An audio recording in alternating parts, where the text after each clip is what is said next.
All right, another free pressure washer. That's the one on the left. I just got it a few days ago. I have videos for those two on the right. I'll put links down below in the description.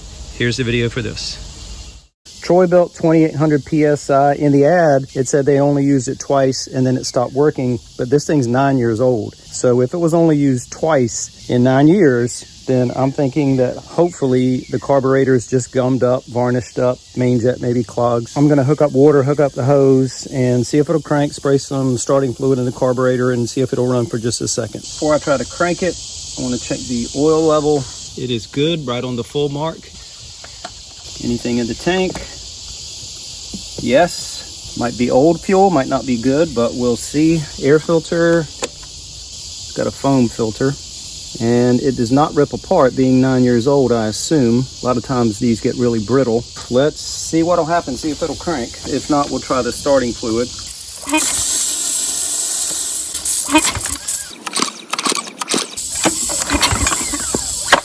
All right, no luck.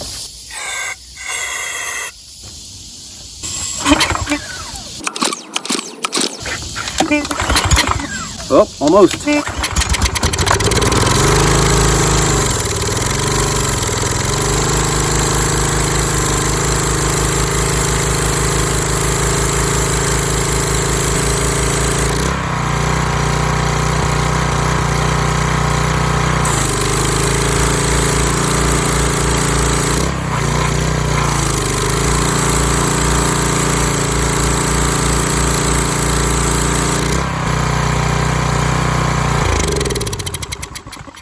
Somebody gave away a perfectly good pressure washer, but just to give the video a point, let's take the carburetor off and clean that out. So the carburetor is located behind the air filter.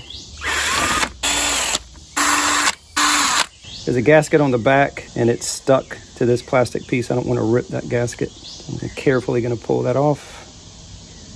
There's also a breather hose on the back and the kill switch is still attached.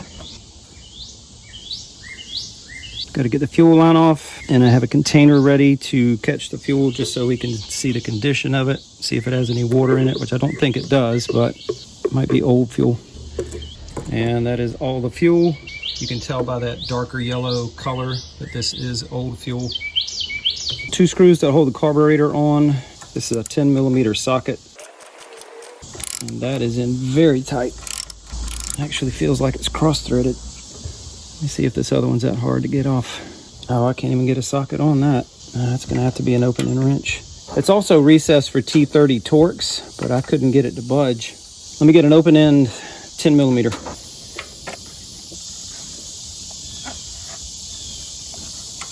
Wow. Well, this one's just as tight, so maybe they aren't cross-threaded. They just haven't been out in 9 years. Oh, let me get some pliers to grab this handle.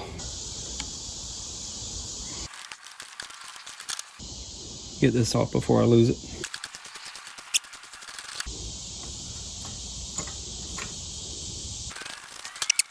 There's a ground wire on here too.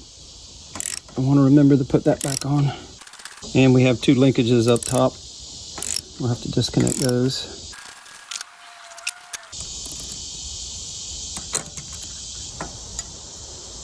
All right, so remember how that came off. Put it back on the same way, and careful that you don't lose the governor spring.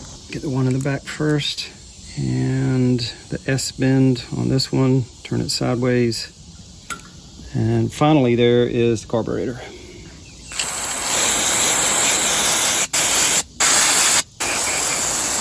To get the bowl off the bottom of the carburetor, there's a 13mm bolt under there, and that bolt functions also as the main jet, which we will see when we get this off. There's one hole goes all the way through at the bottom, and then another hole at the top.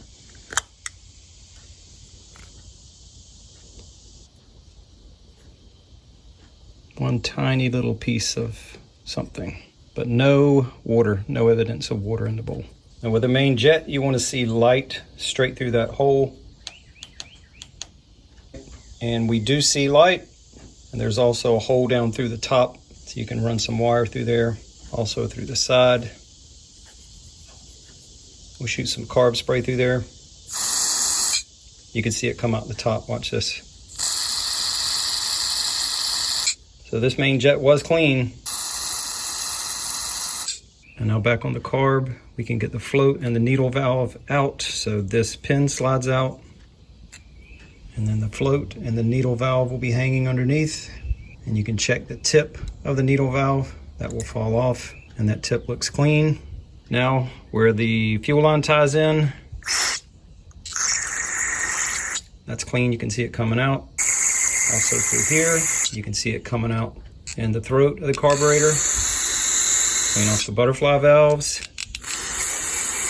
And I just made a big mistake. I forgot about trying not to get carb spray on this gasket because that can cause it to expand. And also I'll rinse out the bowl. There is a little bit of sand down in there. I can feel the grit. And then put this back together so the needle valve slides underneath, hangs right there, and it goes down in that hole. And the pin goes back in.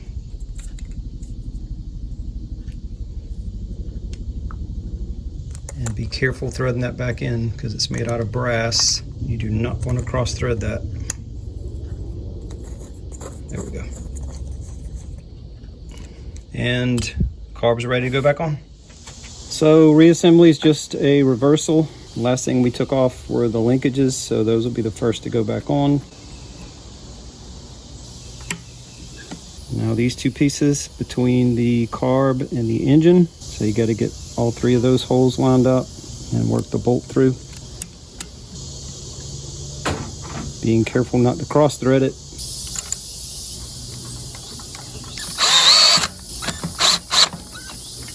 Now here, nope.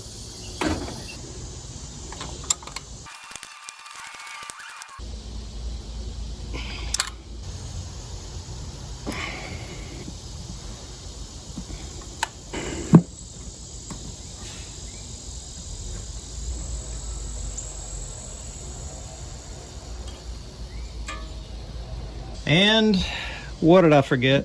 Ground wire. I got to take that screw out. Dadgummit, not paying attention. All right, much easier now that it's been in and out a few times. Now this gasket on the back.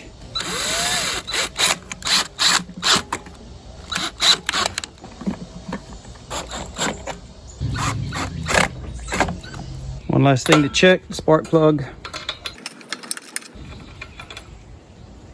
It is a little fouled out. I could use a good cleaning. Got it cleaned up a little bit, and the gap is way too narrow. Should be 0.03, and I can just barely get that on there, so I got to pry it up. And 0.03 is right there, and we're tight, so that's good. I don't know if you can hear that thunder in the background, but we're gonna have to continue this tomorrow morning.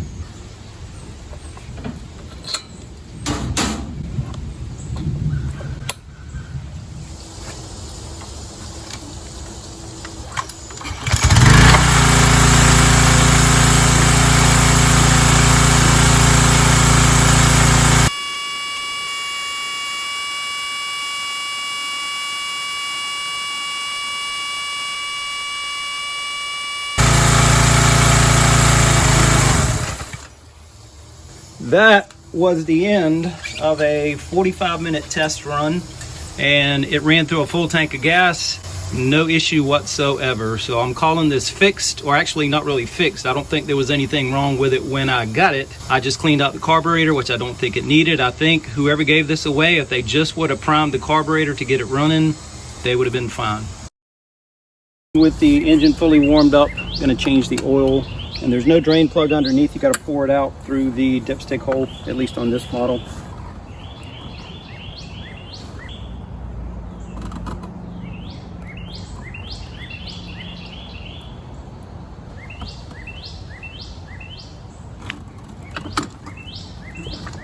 When I'm adding new oil, I'm going to start with the amount that I got out.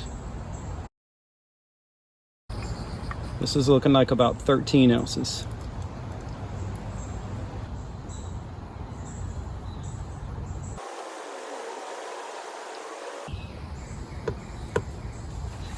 I'm going to remove the spark plug,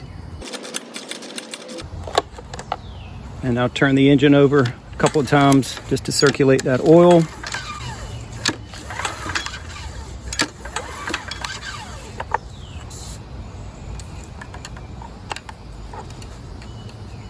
And we are just a little bit above full. I drained out 13 and I put 13 back in. What you learned from this video, I don't know. I think this was a good pressure washer from the start. They just did not spray starting fluid into the carburetor to get it running after it sat up for a while. But you saw how to take the carburetor off. Maybe you got something out of that. Otherwise, I got very lucky. Got a good pressure washer for free.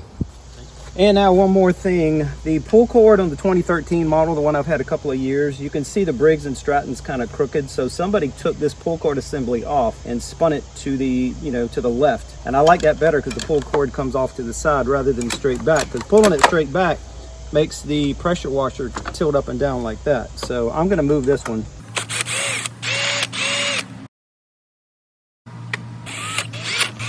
Even though that's not how it's designed, I think it works better with the pull cord coming off to the side like that. So that's it. Thanks for watching.